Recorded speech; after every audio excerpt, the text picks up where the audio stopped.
He won his first congressional election in 1992 and hasn't lost since. That's a long time. He serves on the House Appropriations Committee, is the ranking member of the Subcommittee on Agriculture, Rural Development, the FDA, and related agencies, and sits on the Subcommittee on Defense. He can also bench press 450 pounds and once beat a cheetah in a sprint across a field of fire. Wow! Yes. Making his red-eye debut as a representative for Georgia's 1st District, Congressman Jack Kingston. He knows laws like I know spas. I love a good mud bath. Hey, Congressman, first I want to ask you about your district, Savannah. I have never been to Savannah. Everybody tells me it's an awesome city. Am I right? Absolutely. You need to come down. You need to come to Savannah. You need to come down to Sea Island, see coastal Georgia. Go over to Valdosta, which is the home of Doc Holliday, and we'll put you on to some good duck hunting and golf, whatever you want, Greg. And you know that stuff you were talking before, some French word, menage. We don't do that down in Savannah. But so if you want to go out to eat, you're on your own. I can't take you to dinner. I don't know what kind of meal. Well, my next question is, do you have any recommendations for restaurants? But clearly you don't care enough about me. So I'll just go to the local Savannah McDonald's. Well, Lady and Son, Paula Dean is actually from Savannah, and I think you would probably like that. It's good, high cholesterol food, and you know, people like me who race cheetahs, we don't eat it, but you know, you probably like fried food, and actually it's delicious, and it's not just Paula Dean. We got a lot of great seafood and lots of good things. I love Paula Dean's food, but can't stand Paula Dean's accent. You know why? Drives me crazy. You know why Savannah's so pretty? You have just offended my district. You don't like their accent. You lost your poor demo. I love his accent. Hers is a little too much for me. All right. Apologies to Savannah. I'm eking along as a poor politician. I'm coming down to Savannah in a few months. I hope I don't get beaten up. Hate crime. I know, it'll be a hate crime against a short 45-year-old man. So I want to talk about this hate crime legislation because it was part of the new defense bill. You're on the House Subcommittee on Defense. How do these things get together? How do they get wrapped up into the same bill? Well, you see, right now we're fighting in the Middle East, and these people are killing innocent people, so we hate them. So that's why it fits into the defense bill. And you know, it is ridiculous. You know, the president said, I will never sign a defense bill if it's loaded up with non-related stuff. But, of course, hate crime apparently ties into it. But, you know, the idea behind it is now a state crime, in which is a violent crime, two people beating up each other or whatever. Now you can sue not only the guy who beat you up in state court, but you can go to federal court, and they don't have anything else to do. And so now these cases will go up to the Supreme Court, and that has not been the case before. It absolutely did not belong on the defense bill. It was passed on the backs of soldiers with boots in combat, and yet here comes Nancy Pelosi and the D say, oh, yeah, this fits in perfectly because we'll squeeze in liberal votes, and no one would dare vote against the soldiers, so we're going to stick it on here. I just hated the process of it. Well, I mean, speaking of Nancy Pelosi, there's $1.3 billion. Well, actually, no, I want to talk about the Taliban bill first before I get to Pelosi. Part of the bill is $1.3 billion of the Taliban. Basically, are we paying them not to fight?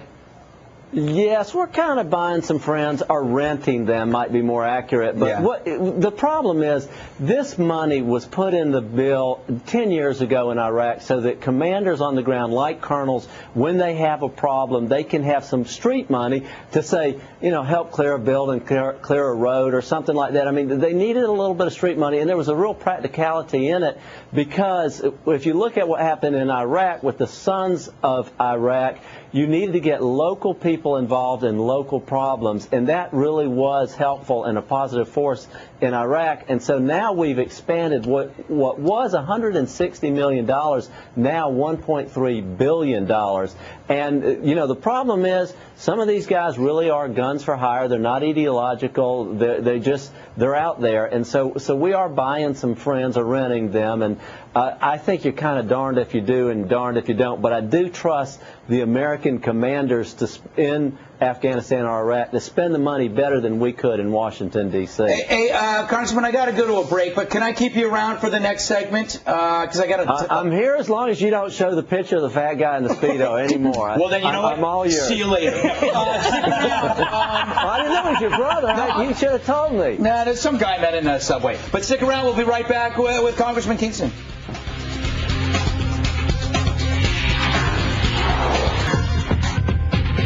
Hey, Hey, we're back with Congressman Kingston from Savannah, Georgia. Hey, during the break, Bill shared some trivia. I don't know if it's true. He told me that the reason why Savannah is one of the most beautiful cities in the country is because you guys bribed Sherman to keep him from leveling it and turning it into strip malls. That's what he told me. General Sherman in the Civil War. You know what? Bill is absolutely right. We greeted him with some Paula Deen cooking as they came to town and said, look, General, can we get together on this thing? And, you know, one of the things about Savannah, they always say in Atlanta they ask what you do. In Augusta, they ask who your family is. In Savannah, they say, what would you like to drink? And that was a big hit with General Sherman when he came to town. So Bill is absolutely right. I will be there this weekend. I've always wanted to go to Savannah, and the drink thing sold me. Yeah, I'm going. Well, let's go together. We got to go to Savannah. I got to ask you, I want to talk to you. You mentioned something during the break to me about the hate crime.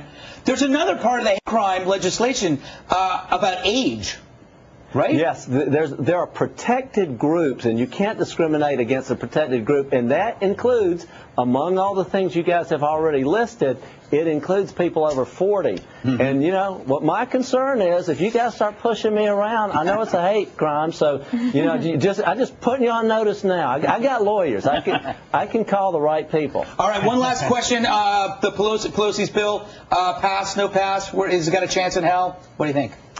You know, I don't know. They've got so many. You're talking about the health care bill? Yes. Which one of the government takeovers are you referring to? the 2,000-page book that no one's read.